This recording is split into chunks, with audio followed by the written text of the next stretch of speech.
একটাবারও দেখলাম না। আমি জানি না আইমান কি মানে আইমান তাকে এতই অপছন্দ করে, সাউথগেট কিন্তু তাকে খুব পছন্দ করে আর ওয়ার্ল্ড কাপে তিনি ভালো করছেন এজ এ সেন্টার ব্যাক।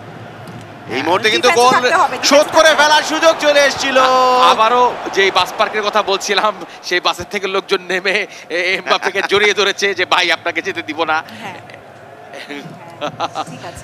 আবারও ছোট ছোট করে আক্রমণে যাওয়ার চেষ্টা করছে ফ্রান্স। পায়ে বল পেয়েছেন এমবাপ্পে, কিলিয়ান সামনে এমবাপ্পে কেউ নেই।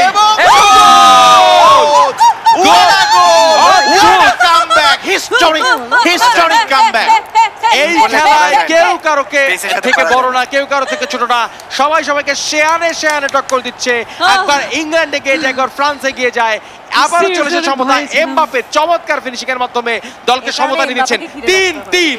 C the man Kylian Mbappe, the world number 1 এই মুহূর্তে ফুটবলে আনডাউটেডলি। এই গতির সাথে কে পারবে বলেন, কে পারবে এই গতির সাথে? উসাইন বোল্টকেও তো হারিয়ে দেন তিনি 10 মিটারের যে স্প্রিন্ট সেখানে রেস আছে। হ্যাঁ হ্যাঁ, রাইট।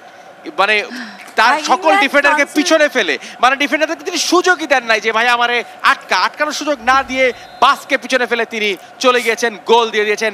3-3 গোলের সমতা।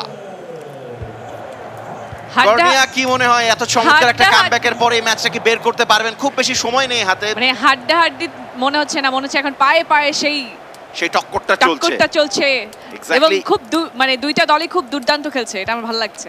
হ্যাঁ, কারণ এটা ফ্রান্স অল্পের জন্য লক্ষ্যভ্রষ্ট অল্পের জন্য দারুণ একটা সুযোগ নিয়েছিলেন আবারও জর্ডান স্যানচো। অতিরিক্ত সময়ের খেলাও কিন্তু প্রথমার্ধের আরো 15 মিনিট আছে। সেই সুযোগটা কোন দল নিতে পারবে, ফ্রান্স নাকি ইংল্যান্ড? বলা খুব কঠিন। যারা ইউটিউবে এই মুহূর্তে খেলাটি দেখছেন, কমেন্টে গেস করতে পারেন যে কোন দল আজকের এই খেলা নিতে পারে এবং ভবিষ্যতে যখন রিয়েল কোয়ার্টার ফাইনাল ম্যাচটা হবে সেখানে বিজয়ী দল কে হতে পারে তা আমাদেরকে কমেন্ট করে জানাতে পারেন। আমরা চলে যাচ্ছি অতিরিক্ত সময়ের দ্বিতীয়ার্ধের খেলায়।